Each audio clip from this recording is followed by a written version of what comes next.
I'm gonna be honest with you. If I had a time machine, I would definitely use it to change the course of my future. I would go back in time and I would fix every mistake that I ever made, and I would go back in time and I would take advantage of every opportunity that I ever missed. Unfortunately, I don't have that ability. But as a teacher, I do have the ability to affect the future of my students. We as teachers are tasked with preparing our students for the future. And in 2015, that future can look murkier than ever before. That's because we're living in a time of a new epidemic, and that epidemic is bullying. And one of the side effects of that epidemic is a rise in suicide. We as teachers need to be able to equip our students with how to prepare and cope with this epidemic. And how do we do that? Well, we might not have a real time machine, but we have the ability to use history to affect and influence the present and the future. What I propose is that we use our curriculum that calls for us to speak about the Roman Empire's oppression of the Christian and Jewish faiths, to connect with the current events of bullying and racism and gender discrimination, because all three are connected.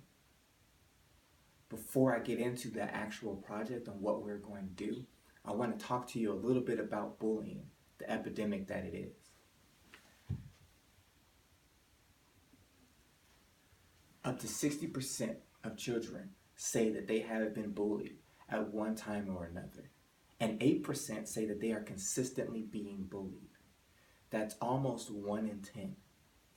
To put that into perspective, if we were to look at a school district, that could be up to 3,000 to 4,000 kids. That is my definition of the epidemic. Social media has also caused a rise in bullying. 89% of students who are on social media say that they have seen some instances of bullying. And 66% of those say that in those instances, they have seen others join into the bullying. Bullying has become contagious and is spreading throughout our young people. The side effect of this bullying has been a rise in suicides. As bullying rates have risen, so have suicide rates in children. Suicide is the second leading cause of death in children in the ages of 10 to 24. 1 in 10 children commit suicide each year. And for every suicide that is recorded, 12 come in from suicide attempts. Depression is also a side effect of bullying.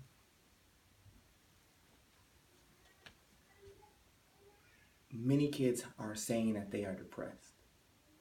30% of them say that they are consistently depressed, and 70% say that they experience one episode of depression before adulthood.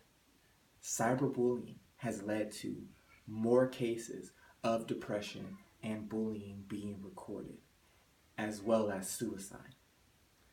We see that children are using social media to attack each other. And the side effects don't just affect those who are being bullied. Those who consistently witness bullying are also at a higher risk of mental illness and experimenting with drugs and alcohol. Some reasons for bullying are that the child does not feel that they have a strong home structure, or they have been victims of bullying themselves, and it becomes a vicious cycle. Just as witnesses can experience side effects from bullying, the person who is doing the bullying also experiences negative effects. This includes a higher risk of being convicted of violent crimes as an adult, or experiments in drugs and alcohol, and even an increased risk of experiencing mental illness. Another common theme in bullying is racism.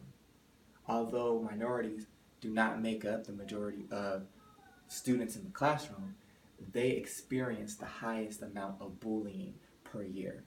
60% of minorities say that they are being bullied, in comparison to 30% for Caucasian Americans. 55% of bullying cases start from the bully making fun of somebody's looks, and 16% of those are blatantly racial bullying tactics. The one good thing that we've learned from all of these statistics is that bullying is a learned behavior and can be unlearned. This brings me to the project that I propose. As I mentioned, we are tasked with teaching the children about the Roman Empire's oppression of the Christian and Jewish inhabitants. The Romans oppressed the Christian and Jews because they did not like them, because they felt like they were beneath them. And that is essentially what bullying is. Bullying is picking on somebody who you feel is weaker and beneath you. So we will task the children with becoming the emperor. We would break them up into groups and have them become the emperor and come up with a decree that will help to eradicate the oppression of Christian and Jews in the Roman society. We will then keep them in groups and talk about bullying in an open discussion. We will talk about if they've been bullied, if they've participated in bullying, or if they've witnessed it, and talk about how it makes them feel. We'll also talk about current events that are going on that can be classified as bullying, whether it be police brutality or gender discrimination, where wages are not accoladed equally among different genders for the same job. We will then keep those students in the same groups that they were in for the Roman Empire exercise, and then task them to be the president and Congress, and have them come up with laws that will help to eradicate bullying in our society, connecting what they did as the Roman emperor and Senate and as president and Congress. We will then come together and have them present the laws as president and Congress. And as a classroom, we will come together to take bits and pieces of each law that is presented to come up with a clear, succinct law that we feel will help to eradicate and prepare people for bullying. This will cause the students to actively think about solutions for bullying, and it will help them to deal with bullying if they experience it on their own. As I mentioned, we are tasked as teachers to help prepare these students for the future. And I ask that you would join with me to use history as a time machine to move them to a better future.